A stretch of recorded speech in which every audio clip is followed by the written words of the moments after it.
They drove away so fast I didn't even see their brake lights, just the cold white glow of the rest stop lamps and the dust left by my daughter's SUV. At 79, I thought I'd seen every kind of humiliation a family could give a woman, but being left at a highway rest stop at 1 in the morning had never made the list.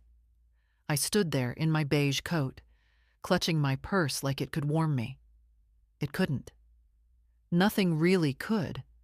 Not after the way Karen said, "Mom, we just need space.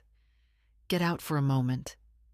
And the moment turned into them driving off with the doors locked. The trucks roared past, making the pavement tremble. I didn't tremble.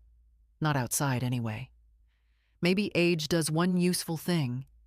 It teaches you to shiver on the inside only. I walked to the bench near the vending machines, sat down slowly, and took out the small spiral notebook I always kept in my purse. I bought it 2 years ago thinking I'd write down recipes. As it turned out, recipes weren't the only things worth noting. 1:07 a.m., I wrote. Left at rest stop. Highway 14N. Temperature cold, mind clear. That last line surprised even me. Clear. That's not how a woman should feel when her own daughter and son-in-law abandon her like forgotten luggage. But clarity has a sharpness to it, and that sharpness cut straight through the confusion I'd been living in for years. The excuses, the apologies I made for them, the bending until my back ached. All of it slid away in that cold air. A car pulled in, just a young couple arguing about something useless. They paid me no attention. Good. I needed the quiet.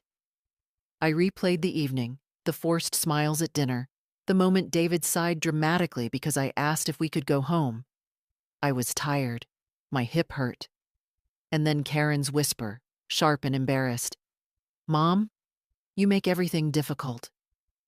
Then the sudden stop at the rest area, their clipped voices, the door shutting behind me, and the engine revving. I wrote again. Not accidental. Decision made long ago. Tonight only revealed it. I don't know how long I sat there. Long enough for the sky to shift a shade darker. Long enough for the loneliness to turn into something sturdier. A patrol car eventually pulled in. The officer rolled down his window, brows raised. "Ma'am, are you all right?" "Not really," I said.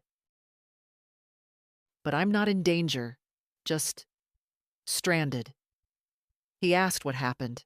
I didn't cry. I didn't embellish. I told him plainly, my daughter and her husband drove off and left me here. His face changed, softened first, then tightened. He called dispatch, then helped me into the warm car.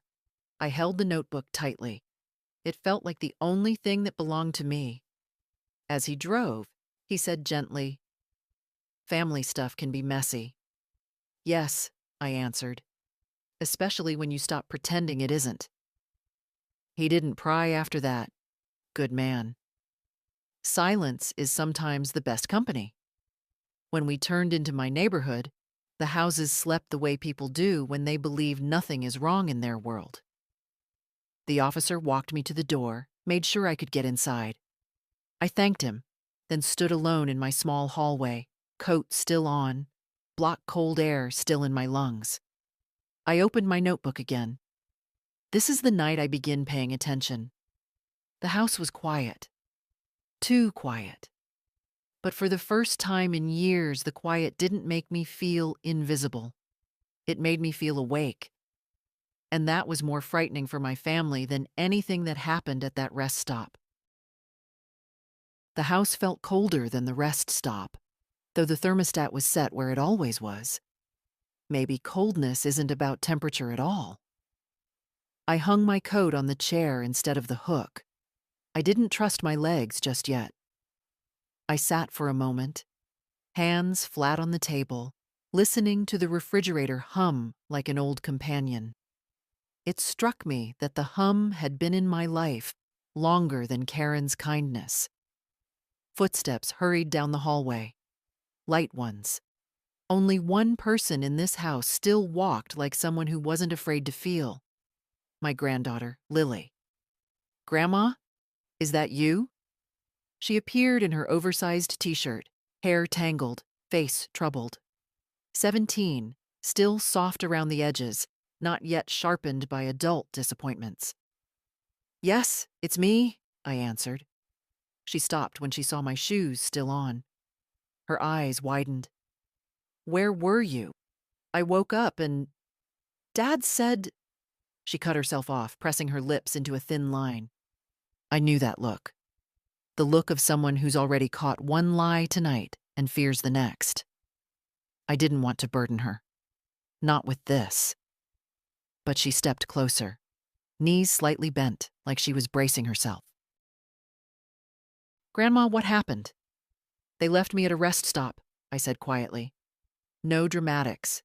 It didn't need embellishment. The truth carried its own weight. She blinked, stunned. "Left you? Like, on purpose?" I nodded. For a moment, she didn't speak. Then she shook her head slowly, the way a person does when something rearranges itself inside them. I knew they were being awful, but this— "Grandma, this is insane." I didn't answer. She sat down beside me, her hand covering mine. Her hand was warm. Mine felt like paper. "Did you call the police?" "They picked me up," I said, "and brought me home." Her face changed again. Anger now, quiet, controlled, the kind that starts deep. "Dad said you went for a walk to clear your head. He said you didn't want anyone waking you when you got back, so I shouldn't worry." She exhaled sharply. I knew he was lying. He does that thing with his eyes when he lies. I made a small note in my notebook. Lily sees truth. Important. She leaned closer. "Grandma, why didn't you wake me when you got home? I would have stayed with you." "I know, sweetheart. But you have school tomorrow, and I needed to sit with myself for a moment." She frowned. "You shouldn't have to sit with something like this alone." I looked at her. Really looked. Somehow she'd grown up in this house without turning hard. A miracle, considering the atmosphere Karen and David created. Always rushing, always irritable, always pretending I was a misplaced object crowding their space. Yet Lily still chose gentleness. She squeezed my hand. "Are you okay?" "I'm upright," I said. "For tonight, that's enough." She didn't smile. She understood it wasn't a joke. From the hallway came the sound of movement. Someone pretending not to listen, pretending not to be awake. Karen or David. Probably both. Whispering, doors shifting, people checking whether their story would hold once they had time to polish it. "Grandma," Lily whispered, "please promise me something. Whatever they say tomorrow, don't let them make you feel like it was your fault." I felt something crack softly inside my chest. Not pain, recognition. "I won't," I said. She nodded, satisfied in a way only a child who loves deeply can be. Good. They get away with too much already. Those words hung between us like a quiet verdict. "Go back to bed, sweetheart," I told her. "You need rest." "I'll go, but I'm not sleeping." She hesitated. "If you need me, knock on my door, okay?" "I will." She hugged me, longer than usual, and went back down the hall. After her door clicked shut, the house returned to its familiar, practiced silence. But I wasn't fooled anymore. Silence in this house wasn't peace, it was avoidance. I opened my notebook again, returned home. Police officer kind, Lily honest, Karen and David hiding. Then I wrote one more line. Tomorrow, bank. Not because of money, because truth has a trail, and I needed to see where mine had been taken. I snapped the notebook closed. The decision felt solid. like a stone placed carefully in the palm. A beginning, not dramatic, just real. Upstairs, a floorboard creaked under a cautious step. Someone was listening. Good. Let them hear. I didn't sleep that night. Not truly. I lay down for an hour or two, but my mind stayed upright, even if my body didn't. By 7 in the morning, the house began to stir the way it always did. Doors closing too loudly, coffee mugs clattering, the practiced tension of people who want to appear normal without doing the work of being normal. I heard Karen's voice first. Low, rehearsed. "Mom? Are you awake?" She didn't ask out of concern.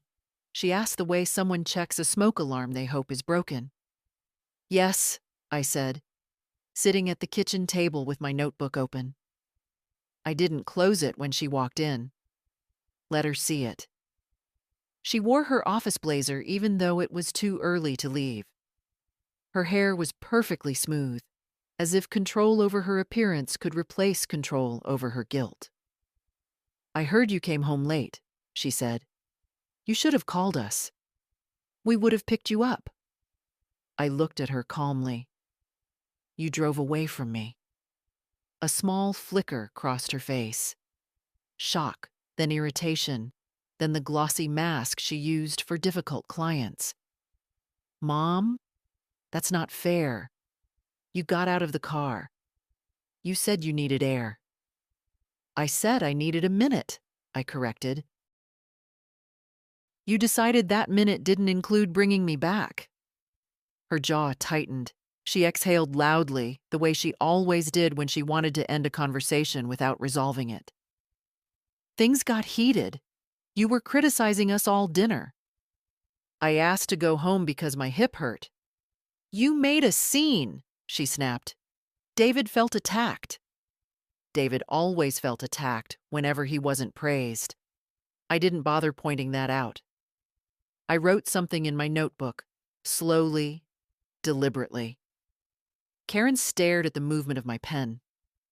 "What are you writing?" she asked. "The truth," I said. She didn't like that answer. Her cheeks reddened. "Mom, this is getting out of hand. We were exhausted, and you've been so difficult lately. It's not easy having you here all the time." I nodded. Then leaving me alone at a rest stop must have felt like a relief. She flinched. Good. A human reaction at last. Before she could answer, David entered the kitchen, tying his tie. He looked at me the way one looks at an unpaid bill. "Morning," he said stiffly. Then, to Karen, "We need to go soon." He didn't greet me.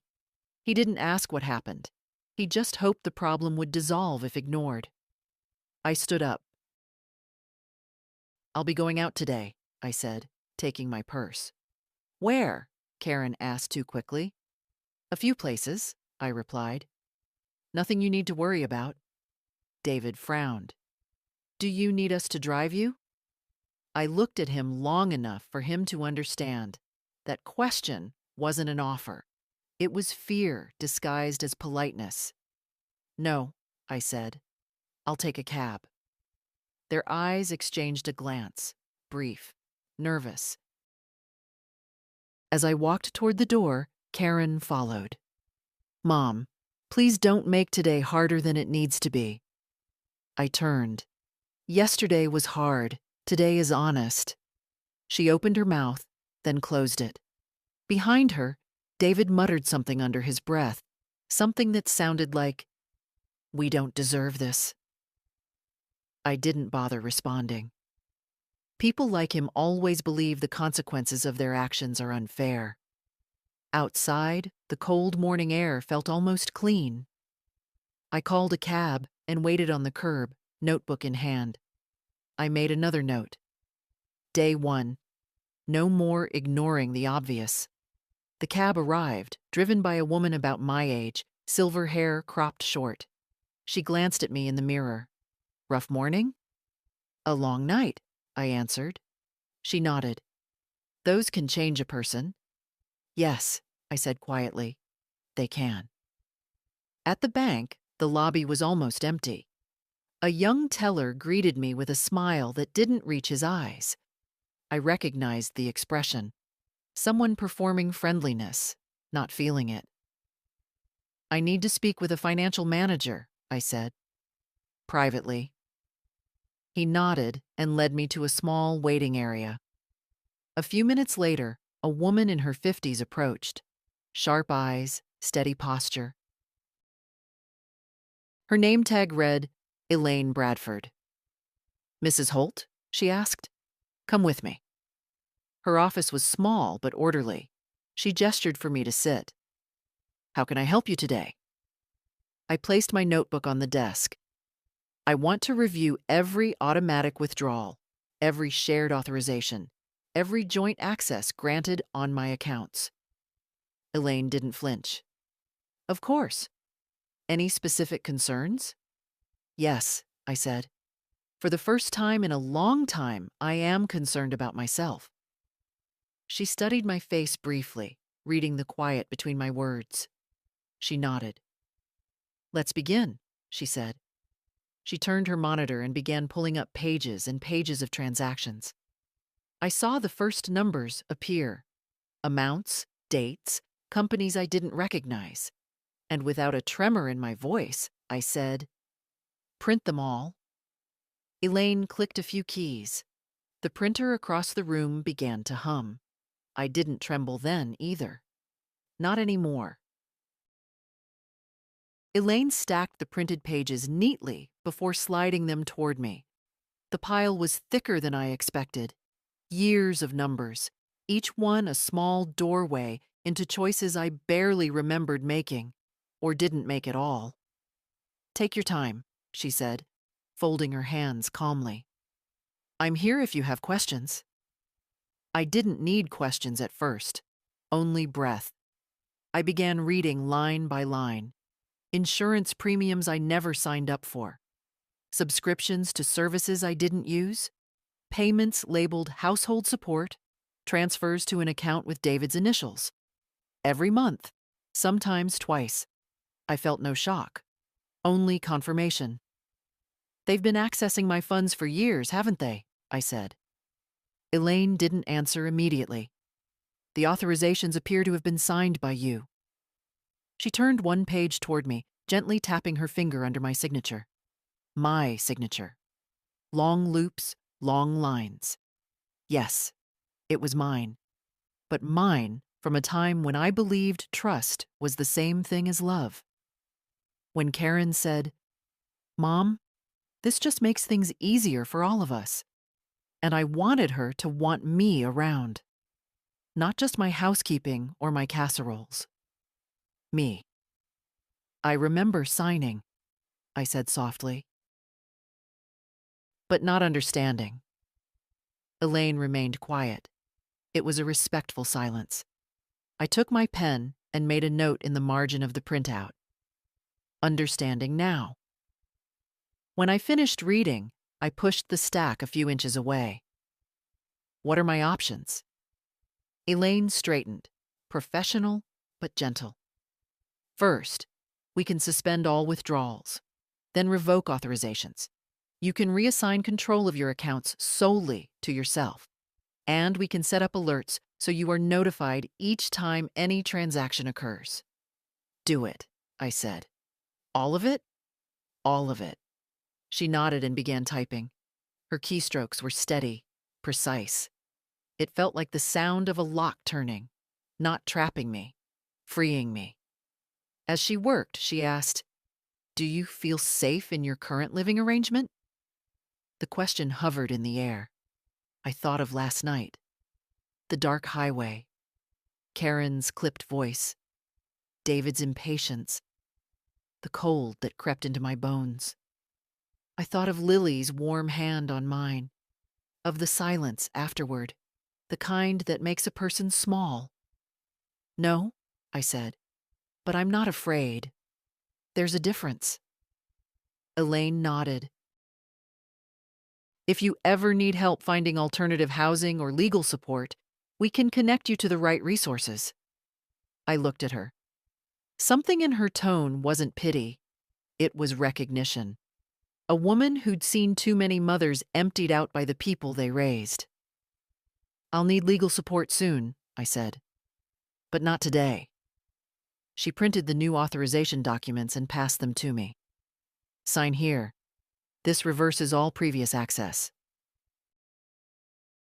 I picked up the pen. My hand didn't shake. It felt like I'd been waiting years to make this one stroke. When the signatures were done, Elaine walked me to the elevator. "Mrs. Holt," she said quietly, "you're doing the right thing." "I know," I replied. That's why it feels so strange. Outside, the morning sun had warmed the sidewalk. My cab hadn't arrived yet, so I sat on the bench near the entrance. Cars passed, people came and went, busy with lives that didn't intersect mine. I felt oddly unburdened. My phone buzzed. A message from Karen. "Mom, call me ASAP. We need to straighten out what happened. David thinks this is getting blown out of proportion." I stared at the screen. For years, I would have responded immediately, apologizing for something that wasn't my fault. Not today. I wrote in my notebook, "They want control back. They sense the shift." Then I typed a short reply. "I'm busy today." I didn't explain with what. Explanations were a currency I no longer used. A second message arrived. "Busy with what?" I didn't answer. The cab pulled up and I slid into the back seat. The driver, an older man with deep lines around his eyes, glanced at me in the mirror. "Beautiful day?" he said. "Yes," I answered, looking out the window. "For some of us, it's the first in a while." As we drove through the neighborhood, I thought about Lily. She'd be leaving for school soon, walking with her backpack crooked on her shoulder, her hair never brushed quite enough. The only person in that house who looked at me without calculation. She would need to hear the truth. Not the version Karen crafted.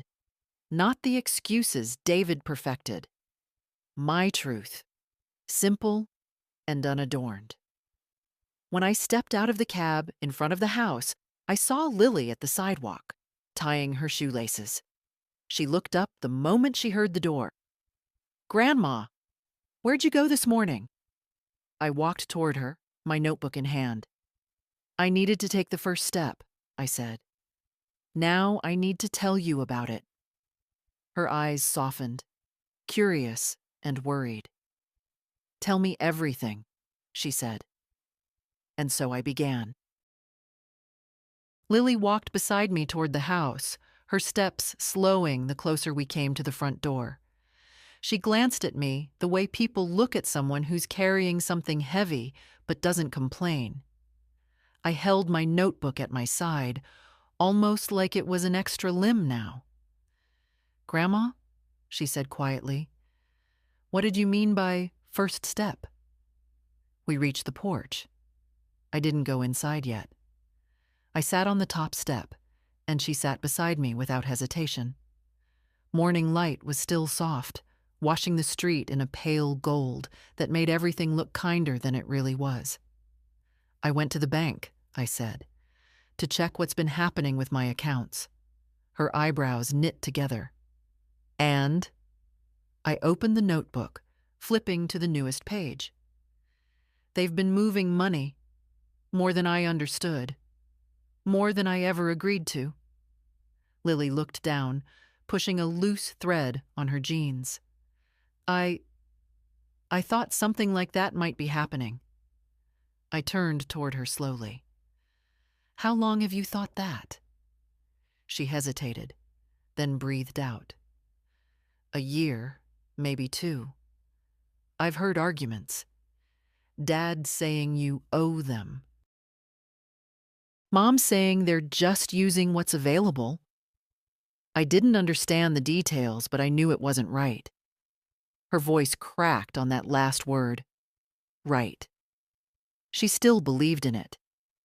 I envied her for that. "I should have told you sooner," she whispered. No, I said gently. It wasn't your responsibility. It was mine. I just finally chose to look.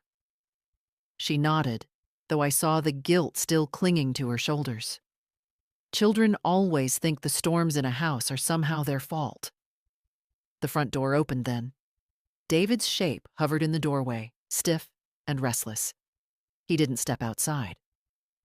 "Oh," he said, as if finding us here had disrupted some script. "You're back." I didn't respond. Silence is its own kind of truth. Lily stood up, instinctively placing herself between us. David's eyes narrowed slightly. He didn't like obstacles he couldn't push aside. "Your mother and I tried calling," he said. "We needed to talk about last night." "Last night was clear," I replied. "There's nothing to reinterpret." He shifted, one hand on the doorframe. "Look, we were all tired. You took things the wrong way." I opened my notebook and wrote without hurry. Lily tilted her head, reading upside down. "He says I misunderstood being abandoned." David bristled. "What is that supposed to mean?" "It means I'm documenting," I said, "so nothing gets blurred later." He looked genuinely unsettled by that. People who twist the truth are always nervous around the written version of it. Karen's voice floated from inside. "David, what is she saying now?" I closed the notebook. "This isn't the place for a discussion, and I won't be having one right now." David exhaled through his nose. "You're blowing this way out of proportion. We're family." "That word," I said softly, "has lost weight here." He didn't answer. He simply disappeared back inside as if retreating would make the truth fade. Lily sat again. "Grandma, what are you going to do now?" "More steps," I said. "Many of them."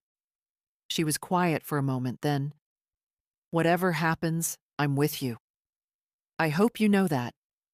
I placed my hand over hers. "I do."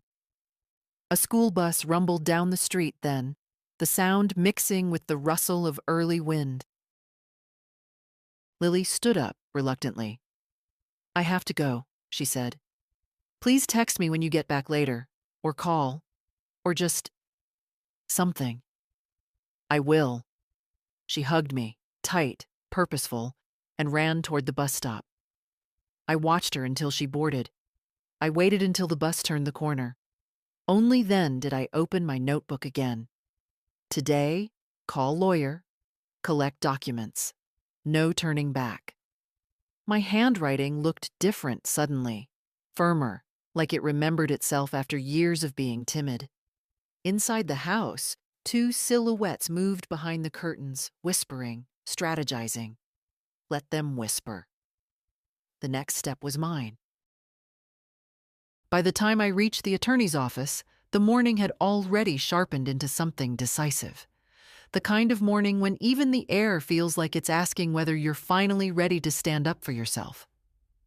I gave my name at the reception desk, and they led me to a small conference room with a long oak table. I sat at one end, notebook on my lap like armor. When Jennifer Marlowe entered, she wasn't what I expected. 63, hair the color of storm clouds, expression calm but alert. A woman who'd learned everything she knew the hard way. She greeted me with a firm handshake, respectful, not patronizing. "Mrs. Holt," she said, sitting down, "you mentioned the situation was urgent." "It is," I answered. "I need to protect what's mine, and I need to do it quietly." She folded her hands. "Tell me what happened." I didn't dramatize. I didn't minimize. I simply told her. The rest stop. The years of small erasures. The financial access I'd allowed because I believed that helping my daughter would keep us close. Jennifer listened without interrupting, her gaze steady, not pitying. When I finished, she sighed softly. "I hear stories like this more often than you might imagine. Not identical, but similar in shape. Children forgetting their parents are human beings, not resources. She opened a folder. We'll take it step by step.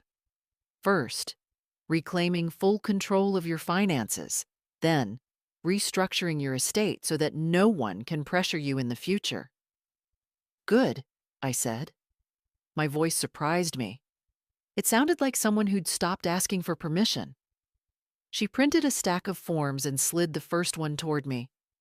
Revocation of existing financial access. Once you sign, they will no longer be able to withdraw, authorize, or modify anything in your accounts. You'll receive alerts for every action. No surprises. No surprises. It felt like a prayer. I signed. Next came the documents concerning my will. I'd avoided thinking about it for years, because mothers always imagine there's still time for their children to change.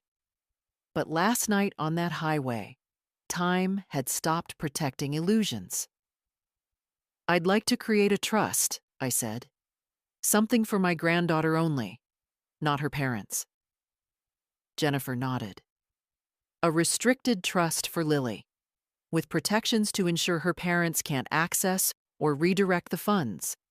You can designate age triggers, conditions, educational allowances, whatever you choose. I felt the tightness in my chest ease. Make it strong.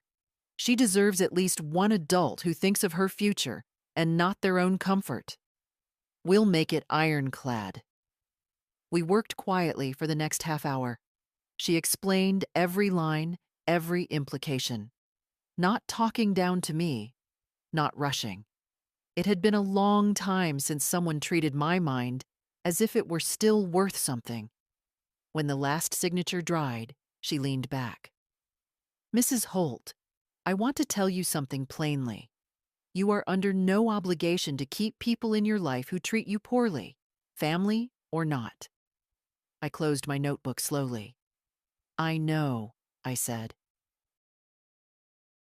I just needed someone else to say it out loud. She walked me to the door. If they react badly, and they will, call me before you respond. We'll handle it together. Thank you, I said, for not talking to me like I'm fragile. Jennifer smiled. You don't strike me as fragile. You strike me as someone who finally stopped pretending. Outside, the sky had warmed despite the early hour. I felt my steps steady as I walked toward the taxi stand. My phone buzzed again. Karen, then David, then Karen once more. I didn't open a single message. Instead, I wrote in my notebook. Today, I took my name back from their mouths. The wind moved lightly down the street, brushing against my coat. I breathed it in, letting it fill the hollows I'd ignored for too long. Age doesn't make you invisible, not unless you agree to vanish. And I was done agreeing. By the time I reached the house, the afternoon light had cooled into that pale shade that always makes the edges of things sharper. The driveway was empty, Karen and David's cars gone, but their absence didn't bring the peace it once did. It only meant the storm would come later. Inside, the house felt tense, as if the walls themselves had overheard my mourning. I set my purse on the table, hung my coat on the back of the chair, and sat for a moment with my hands folded. It struck me how often I'd sat here waiting for them, waiting to be useful, waiting to be needed, waiting to be forgiven for things I'd never done. Today, the waiting was over. My phone vibrated again. Karen, 4 messages now. A call. Another call. Then one from David. I didn't answer. Instead, I walked into the kitchen, put water on to boil, and took a plain ceramic cup from the cabinet. I moved slowly, deliberately. It had been a long time since I'd moved like a woman who didn't expect to be interrupted. When the kettle clicked, I poured the water and sat down at the table.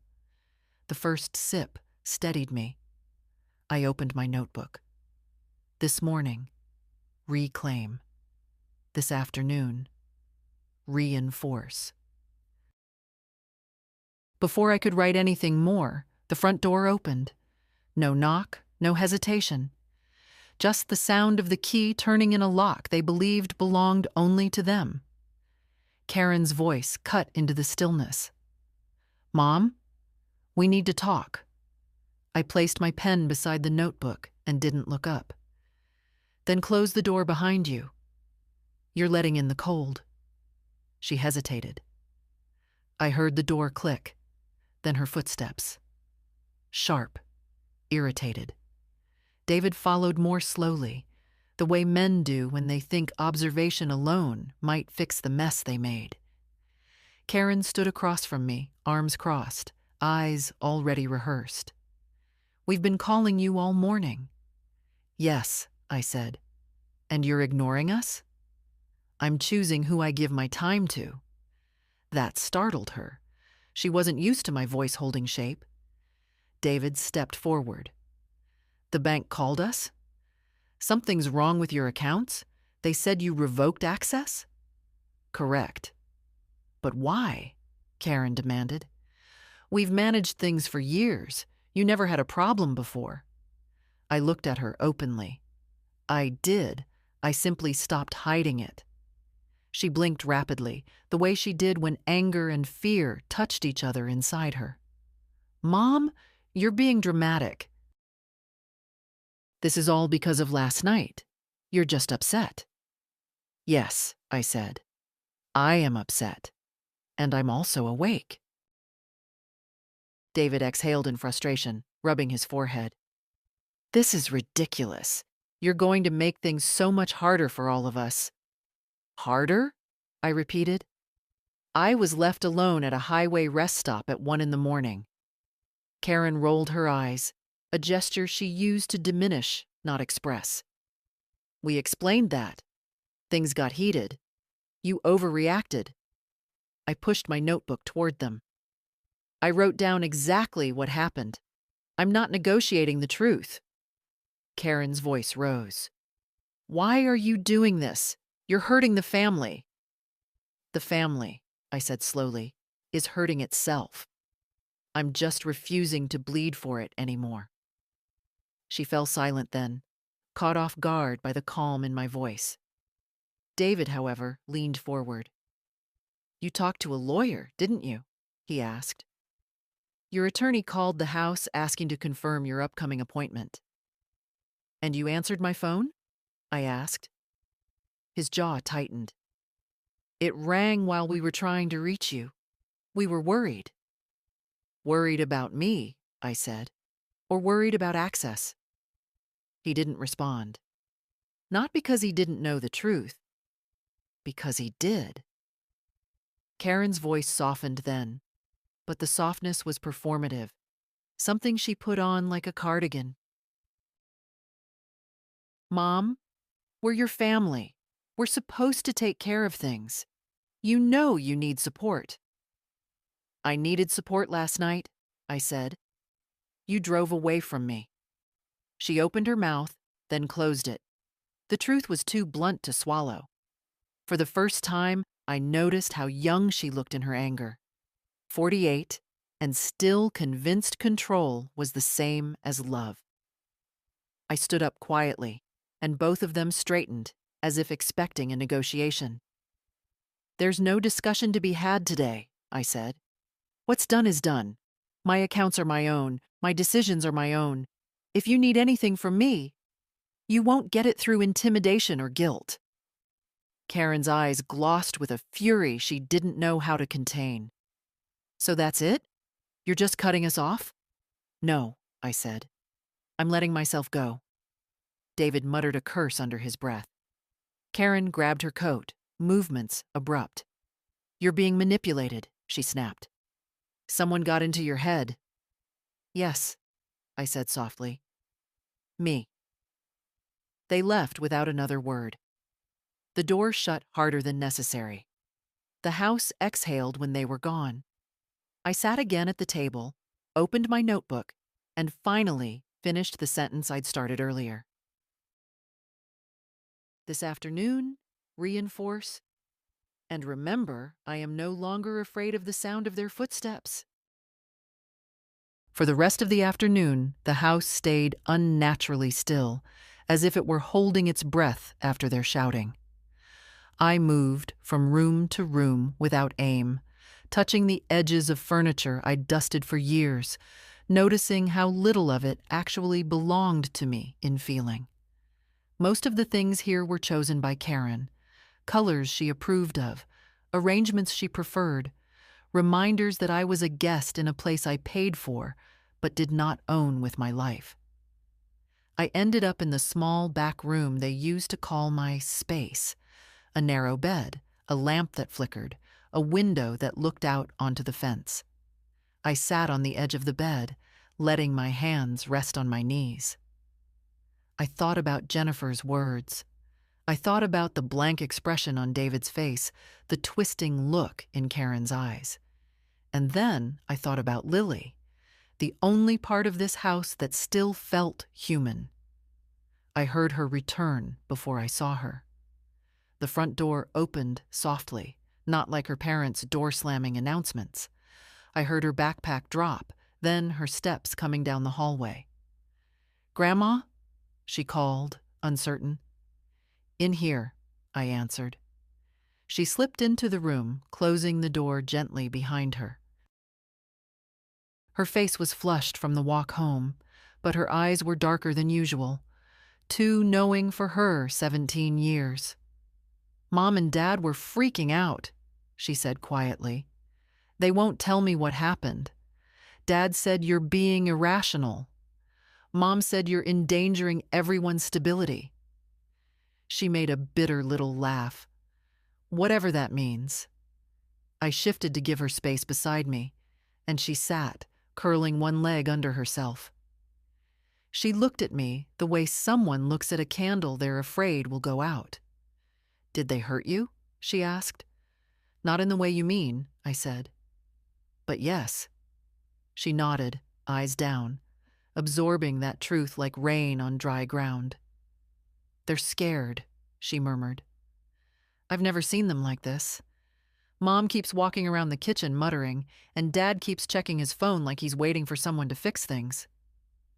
"No one is coming to fix things for them," I said. Lily exhaled slowly. Good. Her honesty startled me, though it shouldn't have. She'd been watching everything for years, quietly, politely, but watching. "Grandma," she whispered, leaning closer. "I know what they've been doing. Maybe not all the details, but enough. The way they treat you. The way they talk about you when they think I'm not listening. You don't deserve any of it." I felt something shift in my chest, an ache, but also a small, warm light. I put my hand over hers. "You're the reason I'm not leaving this house angry," I said. "Only determined." She squeezed my hand hard. "Are you leaving?" "I will," I replied. "But not all at once, not in fear. When I walk out of here, it will be on my terms." She nodded slowly. "Good. I want you to have somewhere better. Somewhere that feels like you." We sat in silence for a long moment. Not heavy, just true. Then Lily straightened, her voice practical. "So what happens next? There's no version of this where Mom lets this go. She hates losing control." "Yes," I said. And today she lost it. Lily glanced at the closed door, then leaned in again. "I want you to promise me something. When things get worse, and they will, don't face them alone." I touched her cheek gently. "You're the only one in this house who hasn't asked me to disappear." "I never will," she said fiercely. Her loyalty, quiet, steady, felt like the first real kindness I'd been given in years. We heard a car in the driveway then, doors slamming, Karen's voice rising even before she crossed the threshold. Lily stood. "I'll deal with them," she said. "No," I answered softly. "Let them come. I'm not hiding." Lily hesitated, then nodded and slipped out. I stayed seated on that narrow bed, hands calm in my lap, as their footsteps approached.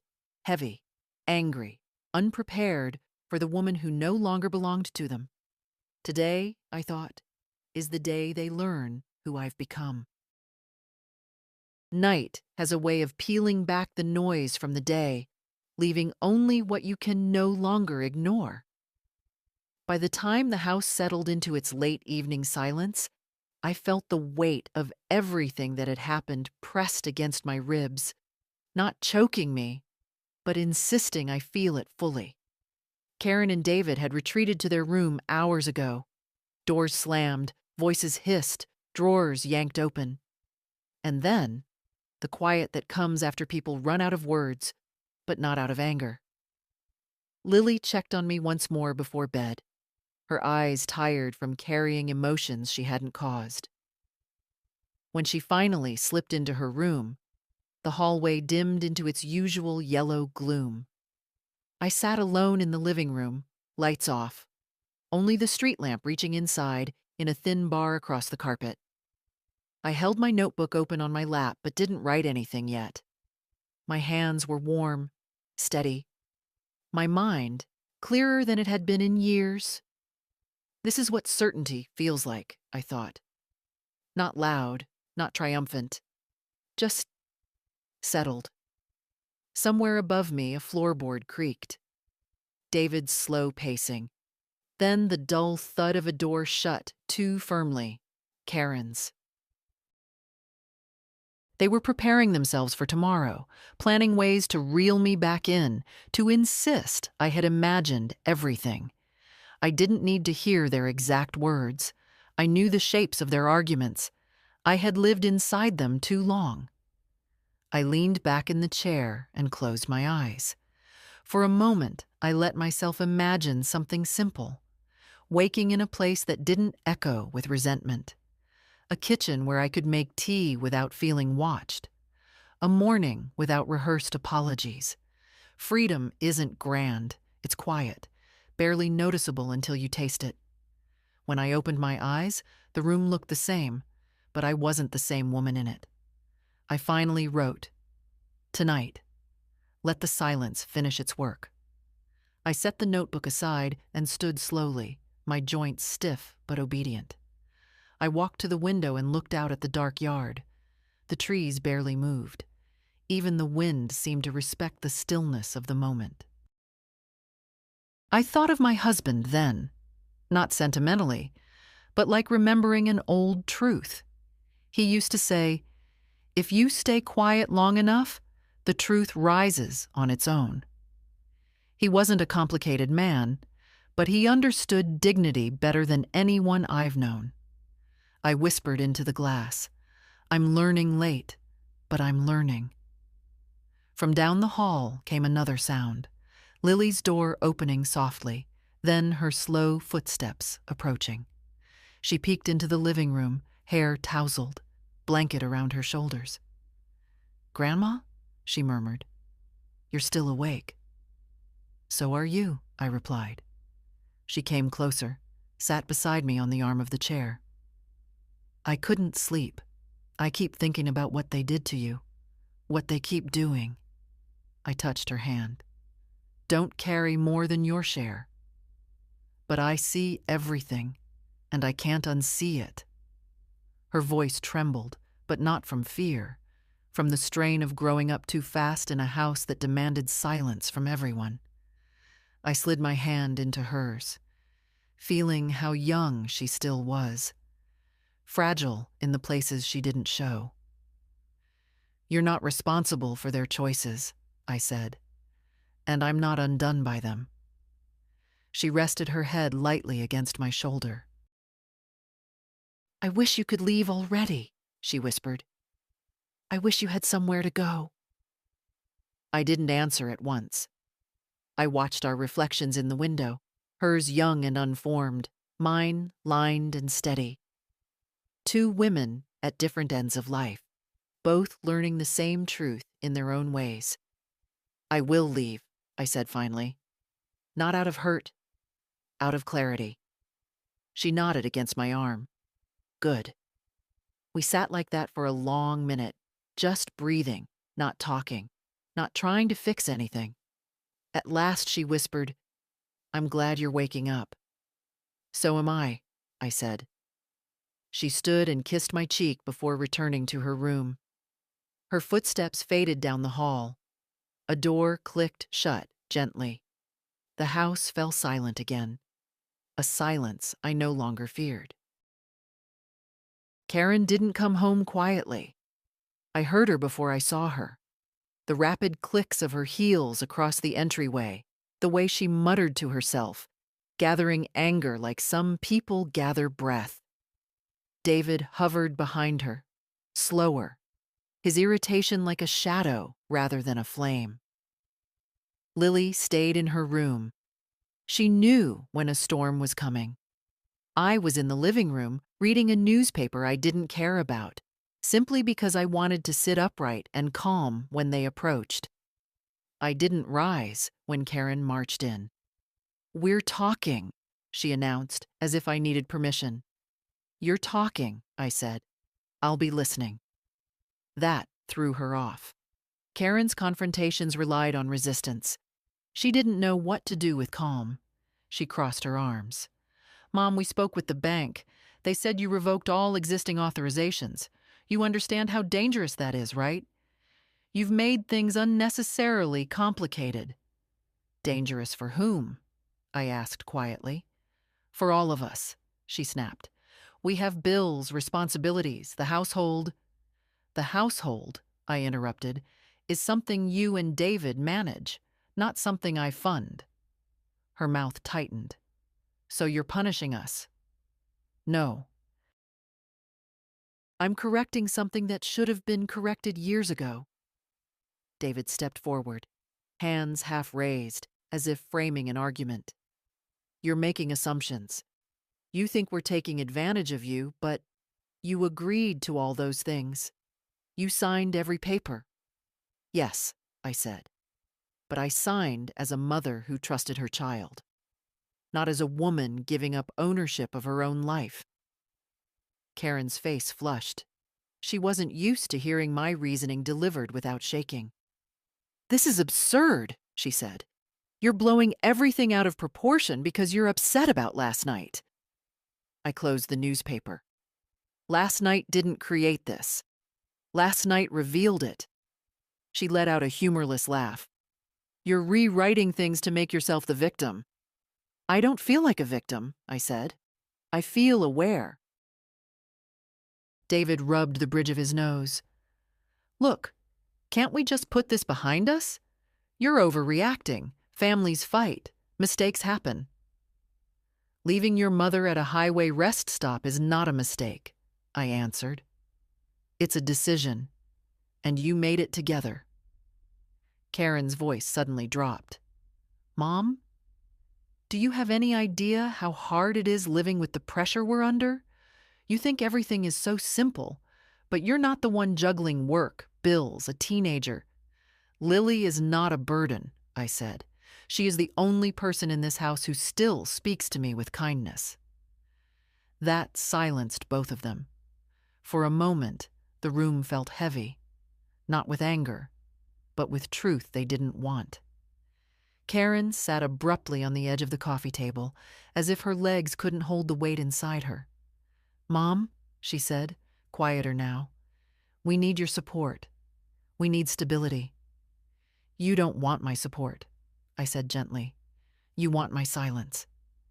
Her eyes filled, not with sorrow, but with frustration at losing control of the narrative. "You're being manipulated," she repeated, her voice trembling with forced conviction.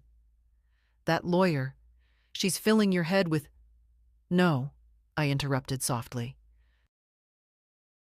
"She simply spoke to me like I was still a person." Karen looked down, and for a moment I saw the child she used to be. Thin-skinned, afraid of disapproval, desperate to be right. When she finally looked up again, her expression had hardened. "So what happens now?" she asked. "You just rewrite everything without considering us?" "I consider you," I said, "but I do not center you." David scoffed and walked out, muttering something about impossible women. Karen stayed a moment longer, watching me the way someone watches a door they wish would open the way it used to. "I don't understand you anymore," she said. "I'm not asking you to," I replied. "I'm asking you to understand that I won't be disappearing to make your life easier." She stood. "We aren't finished." "Yes," I said. "We are. For tonight." She left the room, steps sharp and brittle. When the door to their bedroom slammed, the house didn't tremble. I did not either. Lily knocked on my door just after 10, though knocked isn't the right word. She tapped gently, the way one taps on the shoulder of someone waking from a long sleep. I opened the door and she slipped inside, barefoot, wrapped in a thin sweater. "They're in their room," she whispered. "Still arguing, still blaming you for everything." "I expected as much," I said. She sat on the edge of my bed, legs drawn up, looking smaller than she had earlier. The house's tension pressed down on her, too, though she tried to hide it behind her usual quiet determination. "Can I stay here for a while?" she asked. "Of course." I turned on the small lamp, and its faint light softened her features. She looked tired, not from school or homework, but from living in a house where emotion cracked the air like static. "I heard what Mom said to you," she murmured, "about you rewriting everything. She always says things like that when she's scared." "She's not scared for me," I said. "She's scared of losing access." Lily nodded, then hesitated. "Grandma, I don't want to sound ungrateful, but do you think she ever loved you the right way?" I sat down beside her, the question settling between us like dust. "I think she loved me the way a child loves a parent she doesn't understand. And as she grew older, she expected me to shrink." "Shrink?" Lily tilted her head. "Yes. Into something smaller and easier. Something that didn't need anything. Something that only gave." She rested her chin on her knees. "I don't want to end up like her." I touched her shoulder. "You won't. You already see too much." For a long moment, neither of us spoke. The muffled arguing from down the hall rose, fell, then went silent. That silence held a kind of fatigue, anger worn thin by its own weight. "Grandma," Lily whispered, "I think you should leave soon. Not because I want you gone. God, no. But because this house doesn't deserve you anymore." I looked at her, really looked. 17, and yet standing at the crossroads of understanding that some families can only love in the shape of taking. "I will," I said softly, "but I want you to know something first." She looked up. "I'm not leaving you. I'm leaving them." Her eyes glistened, but she blinked the tears back. "I know." I continued, choosing my words slowly. "When I go, it won't be in anger. It will be because I'm choosing a life where I can breathe, and because I'm choosing to give you an example, not of bitterness, but of boundaries." Lily exhaled shakily. "Good. Because I want to grow up knowing it's allowed." I smiled, a small, tired smile, but a real one. It is allowed, even late in life. She leaned against my shoulder, and I stroked her hair, remembering the softness of her toddler curls. She stayed like that for a while, silent and warm until the tension in her body finally loosened. "Will you tell me before you go?" she asked. "Yes. You'll know every step." She nodded, satisfied, and rose slowly. "I should get back before they start wondering where I am. But thank you for today.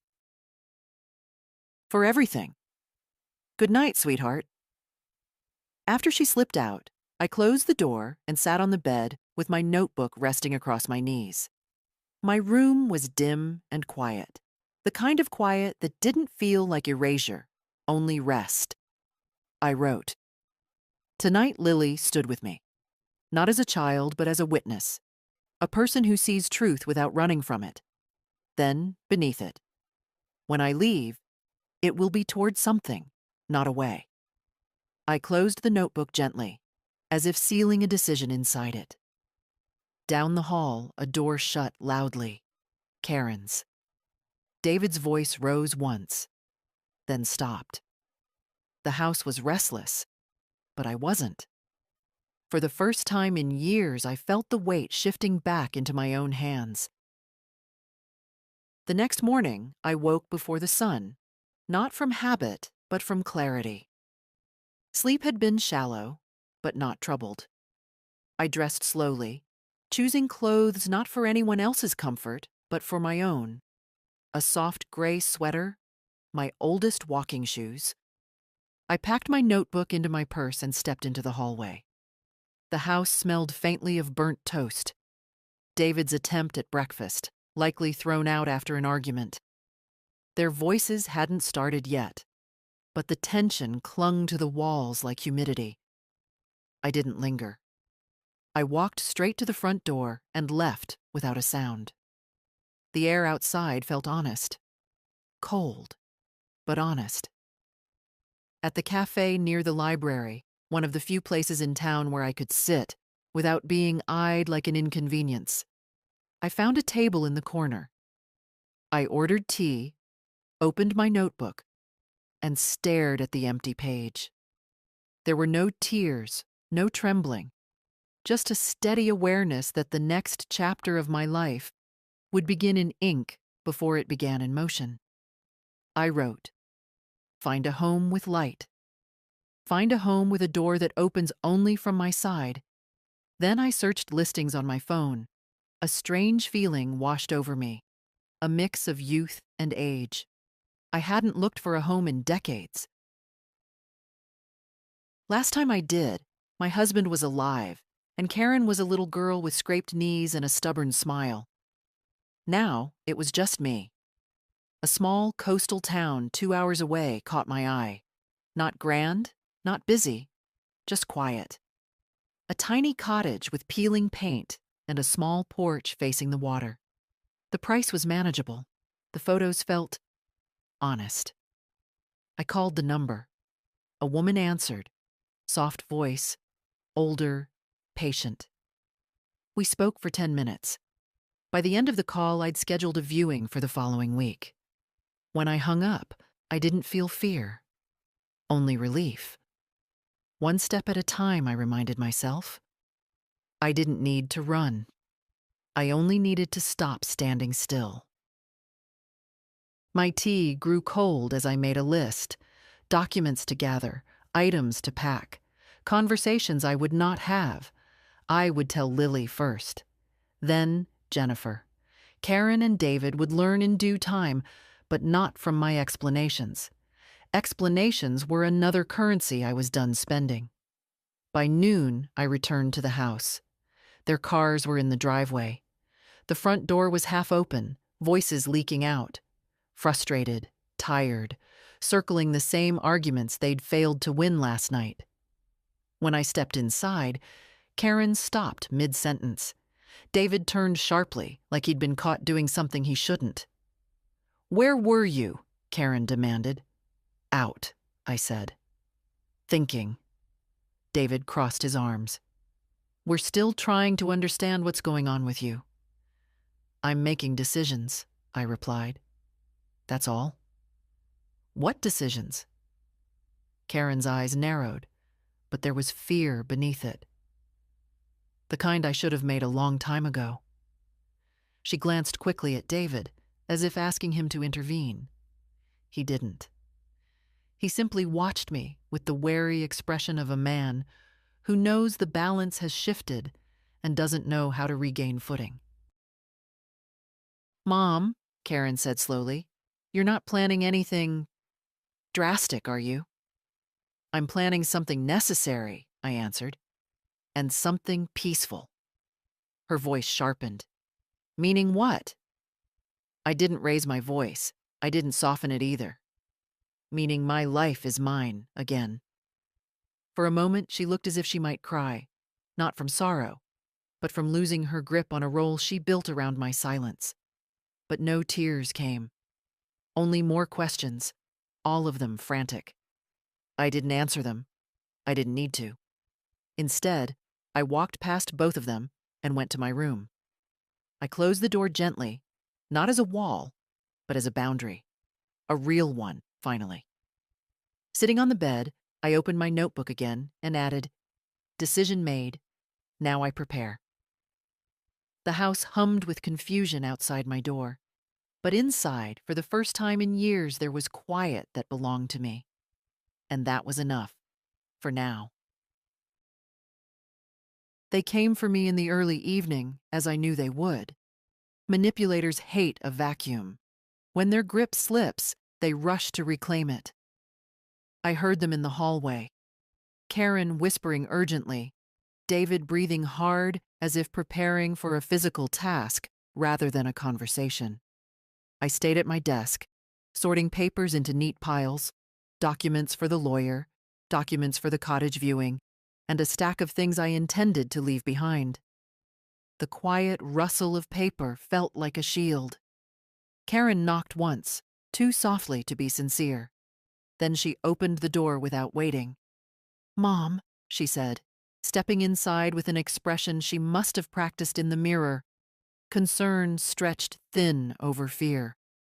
"We need to talk. Properly this time." David followed her in. His eyes scanned the stacks of papers, and I saw the tension ripple through him. He wasn't good at pretending. I folded my hands calmly. "All right," I said. "Talk." Karen sat on the edge of the bed, smoothing her hair, a gesture she used when she wanted to seem composed. "We've been thinking," she began, "and we realized things have just escalated. You're overwhelmed, and it's understandable, but we can fix this." "Nothing is broken on my side," I replied. Her jaw clenched, but she pushed on. "If you restore the financial access, we can go back to how things were. We'll help you with bills, appointments, everything." "I don't need help with my life," I said. "Just space to live it." David stepped forward slightly. "This is getting out of hand. You're acting like an enemy, not family." I looked at him carefully. "Family doesn't abandon you at a rest stop." He flinched, not visibly, but inwardly, like someone tapping a bruise they hoped had faded. Karen shook her head quickly. "You keep bringing that up." "Because it happened," I said. "And because you refuse to acknowledge what it meant." She swallowed. "We told you. It was a mistake." "No," I said. "It was a choice. And it clarified everything." David exhaled loudly. "We're not bad people, Marion." "I didn't say you were," I answered. "I'm saying you're not good to me." That silence afterward was heavy and honest, the kind that removes every exit from a conversation. Karen's eyes hardened. "So what? You're planning to run away? Start a new life at 80? Don't be ridiculous." I felt a calmness settle inside me that surprised even me. "I'm not running. I'm walking toward a life where my presence isn't an inconvenience." David stepped closer. "We deserve to know what you're planning." "No," I said gently. "You don't. My decisions are no longer committee discussions." Karen's breath caught. "What about us? What about our future?" "Your future," I said, "is built on your own choices, not on my compliance." Her voice cracked then, thin, sharp. "You're being selfish." I shook my head. "No, I've been selfless to the point of disappearing. I'm simply stopping." David's expression changed, not anger now, but calculation. "Is this about the will?" he asked. "Are you changing it?" I didn't look away. "Yes." Karen's face went pale. You're punishing us. I'm protecting myself, I replied. There's a difference. For a moment, neither spoke. Their power, the power they'd relied on for years, was slipping like sand between their fingers, and they felt it fully. Karen rose abruptly, as if the ground beneath her had shifted. You're making a mistake, she said. And when everything falls apart, don't expect us to pick up the pieces. I met her gaze. You've never picked up mine. David opened his mouth, then closed it. They walked out together, not speaking to each other, their unity held together only by shared offense. When the door shut, the room remained still, soft, almost relieved. I gathered the last of the documents into their envelopes. No shaking hands, no second thoughts. I wrote in my notebook. They came to reclaim what they believed they owned. They left with the truth. I was never theirs to manage. When I set the pen down, I felt something inside me settle. Quiet, final, strong. The next morning, the air felt unusually still, as if the house itself was waiting. I woke early, dressed without hurry, and folded the last of my documents into my purse. Today wasn't the day I would leave, but it was the day I would make it clear that nothing they said or did could reverse what had already shifted inside me. I was in the kitchen making tea when I heard the low rumble of voices from the hallway. Karen and David had been whispering since dawn. Their panic spread thin across every syllable. When I didn't approach them, they came to me. Karen walked in first, her face blotchy from a night of restless anger. David followed, jaw clenched too tightly, as if he were holding in the last of his patience. We need to talk, Karen said. This time, her voice held no rehearsed softness, just fear dressed as authority. I stirred my tea, then set the spoon down gently. Go ahead. Karen inhaled deeply, steadying herself. We talked last night, and we think you're making decisions without understanding the consequences. I understand them perfectly, I said. No, she insisted. You don't. You can't just cut us out. You can't change your will without consulting us. That affects the entire family. The entire family, I replied, had the opportunity to treat me as part of it. David stepped closer, frustration leaking into his voice. This whole thing is out of proportion. You're acting like we're villains. You're not villains, I said gently. You're just people who chose yourselves at my expense. He faltered at that. Truth tends to do that to those who avoid it. Karen shook her head, pacing a few steps, then stopping abruptly. We think you're being influenced. That lawyer, you barely know her. You've never made decisions like this before. I've never been left alone on a highway before, I reminded her. She flinched. Every time I repeated that fact, her composure cracked a little more. We apologized, she said tightly. What more do you want? I want honesty, I replied, and I want dignity, neither of which I've had in this house for years. Karen's eyes darted toward David, silently asking for backup. He stepped forward, hands on his hips. If you go through with this, he said, you're tearing this family apart. No, I said. I'm stepping out of what's already torn. The room fell quiet. Not peaceful, charged. Karen's voice dropped to a strained whisper. So what, Mom? You're really going to rewrite everything? Leave us with nothing? After everything we've done for you? I looked at her, not as my daughter, but as a woman who had built her life on the assumption that I would never resist. You did not take care of me, I said. You managed me. There's a difference. Her mouth opened, then closed. She was losing ground she didn't know how to defend. David tried one more angle. You're making irrational choices because you're hurt. If you leave, if you change your will, you'll regret it. I will regret only one thing, I said softly. That I allowed this to go on for so long. Karen's posture collapsed, not dramatically, but visibly. She sat at the table, pressing her fingers to her temples. Mom, I don't know how to talk to you anymore. I don't need you to talk to me, I replied. I need you to listen. She looked up slowly, eyes glossy with frustration and something else. Fear of a world where I wasn't under her control. I will be leaving, I said. Not today, but soon. You will not stop me. You will not guilt me. You will not access anything that belongs to me. I will live the years I have left with peace. David shook his head, muttering, Unbelievable. Karen swallowed. And Lily? You're going to leave her too? No, I said. I'm leaving her an example. They didn't understand. Not yet. Maybe not ever. I stood, took my tea, and walked past them toward my room. Neither followed. Neither spoke. They were too stunned by the version of me they had never prepared themselves to meet. In the quiet of my room, I opened my notebook and wrote, Clarity given. Boundaries drawn.